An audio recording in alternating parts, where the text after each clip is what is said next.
ரொம்ப வருஷமாச்சு இந்த மாதிரி சீனரிஸ்லாம் நான் பார்த்து. நான் கோயம்புத்தூரில் வந்து காலேஜ் படித்தப்போ வந்து பார்த்தீங்கன்னா வந்து வால்பாறை, பொள்ளாச்சி பக்கத்தில் வால்பாறை உங்களுக்கு எல்லாருக்குமே நல்லாவே தெரியும். அந்த வால்பாறைக்கு தான் நானும் என் ஃப்ரெண்டும் பைக்கில் போயிருந்தோம். அப்போ தான் வந்து இந்த மாதிரி பனிலாம் நான் வந்து பக்கத்தில் பார்த்தேன். பக்கத்தில் என்ன நம்ம வந்து ஃபீல் பண்ணுவோம்ல, இவ்வளோ இதாக இருக்கேடா அப்படின்லாம் பார்ப்போம்ல, அந்த மாதிரி பார்த்தேன். அதுக்கப்புறம் வந்து இப்போ தான் வந்து பைக் ரைடில் வந்து இந்த மாதிரி பனிப்பொழிவு அதிகமாக உள்ளதை நான் பார்க்குறேன். எனக்கு தெரிஞ்சு ரொம்ப சூப்பராக இருக்குங்க.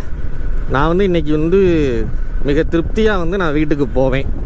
ஏண்டா பனியில் வந்து ஜாலியாக சுற்றுற, நாளைக்கு உனக்கு சளி பிடிக்க போகுது, இதுக்கு எதுக்குடா நீ வந்து இவ்வளவு சீனை போடுற அப்படின்னு நீங்கள் மனசில் நினைக்காதீங்க. பாருங்கள், கையெல்லாம் வந்து விரைச்சி போகுதுங்க. நம்ம வந்து இப்போ ஹேண்ட்பேர்லாம் பிடிச்சி தானே வண்டி ஓட்டுறோம், விரைக்குது கையெல்லாம். சென்னையில் வந்து இப்படி ஒரு சூழ்நிலை வரும்னு நினச்சி கூட பார்க்கல.